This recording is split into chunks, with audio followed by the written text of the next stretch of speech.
Hello friends, आज हम discuss करेंगे एक फिनेंशियल स्टोरी। किस तरह से रिच बना जाए, क्या है तरीका रिच होने का। ये कन्फ्यूज़न, ये पज़ल बहुत लोगों के सामने रहती है, लेकिन उनको पता ही नहीं है क्या है तरीका। इसके लिए मैं आपके साथ एक स्टोरी शेयर करूँगी जो मैंने कहीं पढ़ी थी। देखिए, दो बच्चे हैं, जॉन और टॉम। दोनों बच्चे फ्रेंड हैं, स्कूल में जाते हैं। स्कूल में जाने के बाद उन्हें अलग अलग स्टेटस के बच्चे मिलते हैं। कुछ बच्चे जो हैं वो गाड़ी में बैठ के आ रहे हैं, 4 व्हीलर में, कुछ स्कूटर पे आ रहे हैं, कुछ साइकिल पे आ रहे हैं, किसी को उनके मम्मी पापा जो है अलग अलग व्हीकल पे ड्रॉप कर रहे हैं। तो वो एक स्टेटस है कि किस तरह से किसी का जो इनकम लेवल है वो कम है और किसी का बहुत ज़्यादा है, वो वहाँ झलक रहा है। तो ये चीज़ उन्हें कब फील होती है, तो उनकी क्लास का एक लड़का है जेरी। जेरी अपने 7-8 फ्रेंड को इनवाइट करता है अपने बर्थडे पे, लेकिन जॉन और टॉम को इनवाइट नहीं करता है। जॉन और टॉम दोनों ये सोचते हैं कि जेरी ने हमें क्यों नहीं इनवाइट किया, तो वो अपने पापा के पास जाते हैं। जॉन और टॉम दोनों मिलकर जॉन के पापा के पास जाते हैं। जॉन के पापा टीचर हैं। वो उनसे पूछते हैं कि पापा, रिच कैसे हुआ जाता है। ये क्वेश्चन उनके मुंह से सुनकर, बच्चों के मुंह से सुनकर, टीचर जो पापा थे उनको थोड़ा सा अजीब लगा। उन्होंने पूछा, बच्चे ये क्वेश्चन क्यों कर रहे हैं। तो उन्होंने उसे टाल दिया और ये कहा कि आप पढ़ाई करो और बाद में जब आप पूरा पढ़ लो तब ये देखेंगे रिच कैसे बना जाता है। अभी आप फोकस करो अपनी पढ़ाई पर। लेकिन दोनों बच्चों को फिर मन में कुछ कन्फ्यूज़न रहता है। उन्हें रहता है कि हमें किसी तरह से रिच बनना है। वो क्या करते हैं, दोनों बच्चे घर में उनकी जो टूथपेस्ट की जो पेस्ट की ट्यूब रहती है वो इकट्ठा करते हैं और उन पेस्ट की ट्यूब्स को वो पीछे से काट कर और उसमें कुछ मटेरियल फिल करते हैं। और मटेरियल फिल करने के लिए वो कहीं से कुछ मटेरियल लेकर आते हैं जो पाउडर फॉर्म में होता है। दोनों बच्चे अपने ही घर में एक बड़े से रूम में जाके ये सारे मिक्सिंग का काम शुरू कर देते हैं। लेकिन जब दोनों बच्चे उसमें वो फिल करने लगते हैं तो वो उसमें सक्सेस नहीं होते और पूरा वाइट कलर में वो डूब जाते हैं। जब उनके पापा ये देखते हैं कि दोनों बच्चों के कपड़े, सर पूरी तरीके से उस पाउडर के अंदर लबालब हो रखे हैं, तो वो उनसे पूछते हैं, बच्चों तुमने ये क्या किया। तो उन्होंने कहा, पापा हम लोगों ने रिच होने का एक तरीका ढूंढा है कि हम इन सारी ट्यूब में कुछ मटेरियल भरेंगे जो लोगों के लिए यूज़फुल होगा। हम इसको वापस सील कर देंगे जला के और फिर हम सबके घर में जाके इसको बेचेंगे जिससे हमें बहुत पैसा मिलेगा। जो जॉन और टॉम के पापा हैं, वो जॉन के पापा हैं, वो जो टीचर हैं, वो हंसने लगते हैं और अपने बेटे और बेटे के दोस्त से ये कहते हैं कि देखो बेटा, ये कोई तरीका नहीं है, इससे आप नहीं सक्सेस हो सकते। आप दोनों ने बहुत अच्छी कोशिश की, मैं तो टीचर हूँ, आपने मुझसे पहले ये क्वेश्चन पूछा था, मैंने टाल दिया, लेकिन आप दोनों नहीं मान रहे हो, तो मैं आपको बताता हूँ। मैं टीचर हूँ, मैंने बहुत पढ़ाई करी, एग्ज़ाम दिया और फिर मैं एक स्कूल में टीचर की जॉब पे लग गया। मेरी जो सैलरी है उसमें मैं घर का खर्चा चला लेता हूँ, आप लोगों की फ़ीस भर देता हूँ और जो भी बिल हैं, इलेक्ट्रिसिटी बिल हैं या मेरे जो भी लोन्स हैं उनकी मैं EMI पे कर देता हूँ। इतने में मेरी सैलरी ख़त्म हो जाती है। थोड़ी बहुत सेविंग्स अगर होती है तो उनको मैं डिपॉज़िट कर देता हूँ, बस इससे ज़्यादा मेरे पास कुछ नहीं है। लेकिन अगर आपको सच में रिच होने का तरीका पूछना है तो आप टॉम के पास जाइए। दोनों जो जॉन और टॉम दोनों हैं, फ्रेंड हैं। जॉन के पापा टीचर हैं, टॉम के पापा एक छोटे से बिजनेसमैन हैं। तो जो टीचर पापा हैं वो कहते हैं आप टॉम के पापा के पास जाइए, क्योंकि वो आज रिच नहीं हैं, लेकिन जिस रास्ते पे वो चल रहे हैं एक दिन पक्का वो बहुत रिच होंगे। जॉन और टॉम की कन्फ्यूज़न वैसी ही रहती है और वो जाते हैं इस बार टॉम के पापा के पास। जब जॉन और टॉम दोनों उस घर में जाते हैं, टॉम के घर में, घर बहुत अस्त व्यस्त सा, मतलब बहुत पुराने फर्नीचर वहाँ रखे हुए हैं। उनके घर में 4-5 लोग बैठे हुए कुछ काम कर रहे हैं। टॉम के पापा एक अलग रूम में बैठे हैं, टाइपराइटर पे कुछ टाइप कर रहे हैं, कुछ फाइलों को देख रहे हैं, कुछ कागज़ को देख रहे हैं। वो बच्चे वहाँ बैठे हुए उन सारी चीज़ों को ऑब्ज़र्व करते हैं। थोड़ी देर में वहाँ पर मिसेस जॉन्स आती हैं। टॉम जॉन को बताता है कि मिसेस जॉन्स टॉम के पापा के लिए काम करती हैं। उनकी एक शॉप है, वहाँ वो उस शॉप को संभालते हैं। टॉम के पापा एक जो छोटे बिजनेसमैन हैं, उन्होंने क्या किया हुआ, एक शॉप ले रखी और वो मिसेस जॉन्स को संभालने के लिए दिया हुआ है। फिर थोड़ी देर में वो देखते हैं कि कुछ ट्रक्स, छोटी लॉरी वहाँ आती है घर के बाहर, और जो टॉम के पापा हैं उसमें कुछ सामान लोड करते हैं और वो सामान वहाँ से चला जाता है। इसी तरह से घर पे भी कुछ काम चल रहा होता है जिसमें 4-5 लोग हैं, वो उस काम को लगातार करते रहते हैं। अभी इतना सब देखने के बाद जॉन टॉम से पूछता है कि हम तुम्हारे पापा से कब मिल सकते हैं, वो कब फ्री होंगे, कब हम उनसे बात कर सकते हैं। वो तो काम में इतना बिजी हो रखे हैं कि वो हमारे क्वेश्चन का जवाब नहीं देंगे। जॉन और टॉम दोनों बैठे हुए वेट करते हैं और पापा के पास जाने की कोशिश करते हैं, उनके पास बैठने की कोशिश करते हैं, उनसे बात करने की कोशिश करते हैं। तो टॉम धीरे से जाकर अपने पापा को बोलता है, पापा हमें आपसे कुछ बात करनी है, अगर आपके पास थोड़ा टाइम है तो प्लीज़ बता दीजिए। जॉन और टॉम को उनके पापा ये कहकर वापस भेज देते हैं कि आज नहीं बच्चों, जो भी आपको काम है वो हम कल डिस्कस करेंगे, ऐसा करना आप कल आना। तो टॉम तो अपने घर में रुक जाता है, जॉन अपने घर वापस चला जाता है। और फिर अगले दिन स्कूल ख़त्म होने के बाद वापस जॉन और टॉम सीधा टॉम के पापा के पास पहुंच जाते हैं। वहाँ जॉन और टॉम को टॉम के पापा ने जो टाइम दिया था उसमें भी 15-20 मिनट के बाद में वो उनके पास खाली होकर बैठते हैं और पूछते हैं कि क्या बात है, बताओ बच्चों। वो उन्हें कहते हैं कि आप ये बताइए कि रिच कैसे हुआ जाता है, हमें रिच बनना है। तो उनके पापा को बहुत हंसी आती है और वो कहते हैं चलो ठीक है, अगर तुम कुछ सीखना चाहते हो तो हम शुरुआत करेंगे एक काम से। पहले तुम्हें एक काम करना होगा। मिसेस जॉन्स की एक शॉप है हमारी यहाँ पे, तुम दोनों को वहाँ जाकर उनकी हेल्प करनी है, क्योंकि ये जो शॉप है हमारी वो रोड पर है। और जैसे ही तुम्हारे स्कूल ख़त्म हो जाता है, वीकेंड्स पे तुम वहाँ जा सकते हो और मिसेस जॉन्स की हेल्प कर सकते हो। उसमें तुम्हें मैं 20 सेंट्स पे करूँगा और ये 20 सेंट्स आपको काम ख़त्म होने के बाद मिल जाएंगे। आपको करना क्या होगा, आपको सिर्फ वहाँ जो रोड पर शॉप है उससे क्या है, हमारा सारा सामान पे मिट्टी चढ़ जाती है और आपको उस मिट्टी को झाड़ना होगा। आप 2-3 घंटे जब तक मिसेस जॉन्स आपको रखती हैं तब तक आप वो उनका साथ दीजिए, वहाँ काम कीजिए। बच्चे काम करना शुरू कर देते हैं। वो देखते हैं कि हम बहुत देर तक काम करते हैं और हमें सिर्फ 20 सेंट्स मिलता है।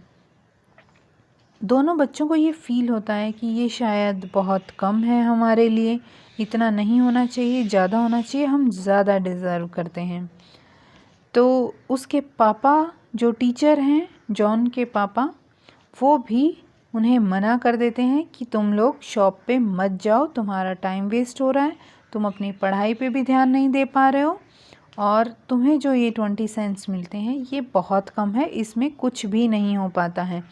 इवन इसमें तुम लोग अपने खाने के लिए टॉफ़ीज़ या चॉकलेट्स भी नहीं खरीद पाते हो। तो जॉन और टॉम शॉप पे जाने से मना कर देते हैं और वापस टॉम के पापा के पास जाते हैं, ये जानने के लिए कि उन्होंने इतना कम पे क्यों रखा उनके लिए, क्या वो इसे और नहीं बढ़ा सकते हैं। जॉन टॉम के पापा के पास गया, बहुत देर तक वहाँ बैठा रहा। 15-20 मिनट तक इंतज़ार करने के बाद जब टॉम के पापा फ्री हुए तो उन्होंने जॉन को इनवाइट किया अंदर आने के लिए। दोनों अंदर आए और जॉन और टॉम ने कहा कि अंकल और पापा, आप जो हमें पे कर रहे हैं वो बहुत कम है। हम इतनी कम पे पे आपकी शॉप पे काम नहीं करेंगे, आप हमारी पे बढ़ाइए। उन्हें बहुत गुस्सा आता है कि आप अपने बच्चों के साथ इतना बुरा व्यवहार कैसे कर सकते हैं। आपने उनके साथ गलत किया है। आपने बच्चों को शॉप पे क्यों लगाया। बहुत सारे क्वेश्चन वो रेज़ कर देते हैं। क्या बच्चे इतनी ज़्यादा मेहनत करेंगे? क्या बच्चे इतनी ज़्यादा देर तक रहेंगे? क्या बच्चों को इतना कम पे मिलेगा? बहुत सारे क्वेश्चन सुनने के बाद टॉम के पापा ने कहा, ठीक है, अगर तुम लोगों को कुछ नहीं करना है तो मत करो, तुम जा सकते हो वापस। लेकिन एक बात मैं आपको ये बताना चाहूँगा कि एम्प्लॉय आपकी जो सैलरी है वो तो मैं नहीं बढ़ाऊँगा। अभी आप 10 दिन उस शॉप पे अगर जाना चाहते हैं तो आप जाइए, और उसके लिए मैं आपको कुछ भी नहीं पे करूँगा। ये सुन के उन्हें और भी बहुत ज़्यादा बुरा लगता है कि एक तो टॉम के पापा बिल्कुल भी रेस्पेक्ट नहीं करते हैं। जितनी बार जॉन वहाँ जाकर बैठता है, बहुत देर तक उसे वेट करना पड़ता है। डायरेक्ट उसे नहीं बुलाते हैं, उनसे बात नहीं करते हैं। और इस बार उन्होंने दोनों को ये बोल दिया कि आप शॉप पे जाओ, मैं आपको कुछ भी नहीं पे करूँगा।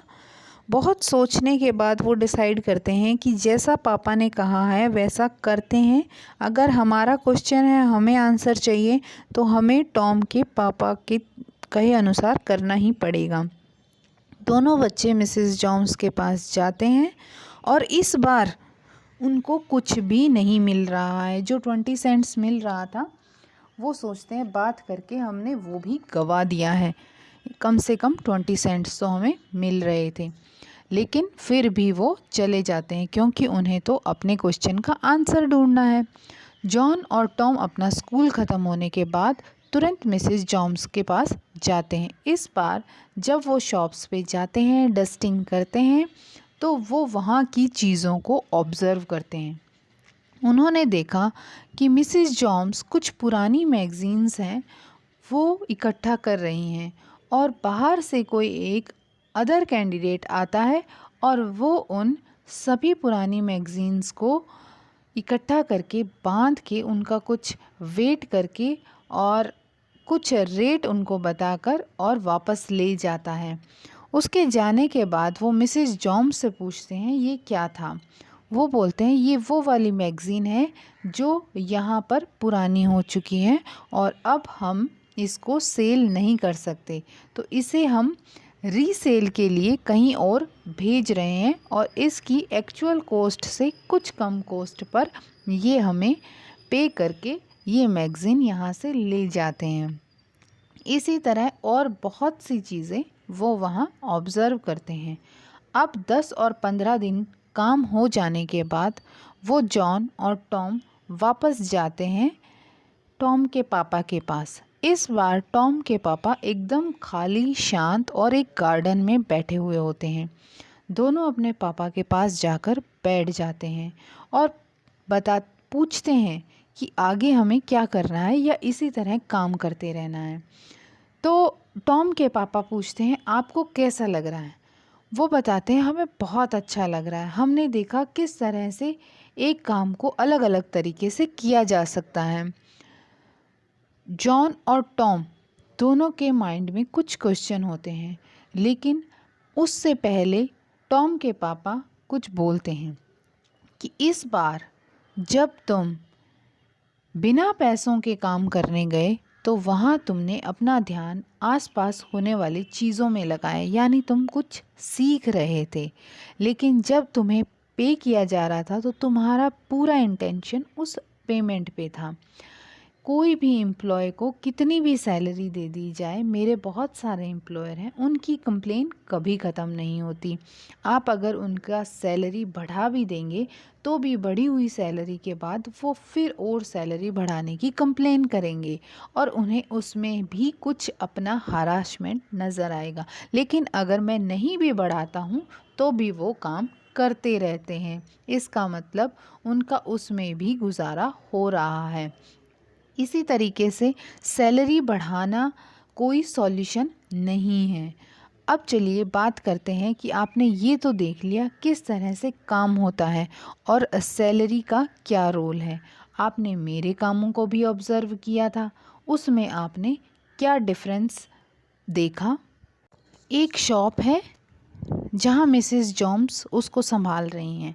मैं मिसेस जॉम्स को कुछ सैलरी पे करता हूँ और इसके बदले वो मेरे लिए वहाँ पर काम करती हैं और पूरा दिन शॉप में जो भी सेल्स और परचेज़ होती हैं उनका पूरा मैनेज करके एंड ऑफ द मंथ मुझे पूरी डिटेल मिल जाती है और मैं उसमें से जो प्रॉफिट होता है वो सैलरी में और अदर एक्सपेंसेस में डिस्ट्रीब्यूट करने के बाद अपना प्रॉफिट निकाल लेता हूँ। और उस दिन जब तुमने देखा था कि कुछ लॉरीज़ बाहर आई हुई है और मैं वहाँ कुछ लोड कर रहा था और साथ में 4-5 लोग घर में कुछ बना रहे हैं, कुछ काम कर रहे हैं, तो मैंने उन 5 लोगों को भी अपने लिए काम करने के लिए लगा रखा है। वो पांचों लोग कुछ बना रहे हैं। जैसे ही उनका सामान तैयार हो जाता है वो स्टोर करके रख देते हैं और वो रेडी सामान को लॉरीज़ आती हैं और मैं उन पे अपना मार्जिन लगाकर उसको लोड करवा देता हूँ। और जैसे ही वो माल उनको मिल जाता है तो मैं उनका अमाउंट लेकर अपना प्रॉफिट सेट करते हुए उस प्रॉफिट को इकट्ठा कर लेता हूँ और जो 5 लोग हैं उनकी सैलरी पे कर देता हूँ। इस तरह मैंने अपने लिए 5 और 6 लोगों को काम पे लगा दिया है। मैं पहले मेहनत करने वाला अकेला आदमी था, लेकिन अभी 6 लोग मेरे लिए काम कर रहे हैं। मुझे उन्हें सिर्फ कुछ सैलरी देनी होती है। जो सैलरी मैं डिसाइड करता हूँ उसी में वो काम करने के लिए तैयार हो जाते हैं। और मैं इसी तरह से धीरे धीरे अपने एरियाज़ को बढ़ाता हूँ जहाँ से मुझे और हेल्पिंग हैंड्स मिल जाएं और मैं अपने काम को और थोड़ा सा बढ़ा सकूँ। इसीलिए मैंने अपने लिए एम्प्लॉयज़ ढूंढे हैं और उन्हें काम पे लगाया और मैं खुद एक एम्प्लॉयर हूँ। तो आपको अगर रिच बनना है तो उसकी पहली सीढ़ी ही यही है कि अपने लिए हेल्पिंग हैंड्स बढ़ाइए और एम्प्लॉयज़ ढूंढिए जो आपके लिए काम करने के लिए रेडी हैं। और जो आपके लिए काम करेंगे तो डेफ़िनेटली आपके पास अगर काम है तो आपके पास लोग अट्रैक्ट होंगे और किसी भी सैलरी पे जो जेन्युइन हो वो आप रख सकते हैं, उस पे वो काम करेंगे और आपके काम को और आगे बढ़ाया जा सकता है। इसी वीडियो में और आगे हम डिस्कस करेंगे किस तरह से एम्प्लॉयर बन के आप अपने आप को रिच बनाने की पहली सीढ़ी पर पहला कदम रख सकते हैं। और जब आप इस रास्ते पर चल जाते हैं तो कैसे धीरे धीरे धीरे धीरे आप बढ़ते चले जाते हैं और आपके इतने बिजनेस हो जाते हैं कि उन्हें संभालने के लिए हर जगह आपको प्रेजेंट रहने की ज़रूरत नहीं पड़ती है और वो काम भी खुद ब खुद संभलते रहते हैं। आप इसी तरीके से मेरे साथ रह सकते हैं। मेरे काम को जब भी आपका खाली टाइम हो उसे ऑब्ज़र्व कर सकते हैं और आगे की जो भी प्रॉब्लम्स है वो आप मुझसे पूछ सकते हैं और हम देखेंगे कि किस तरह से और आगे इस काम को हम बढ़ा सकते हैं।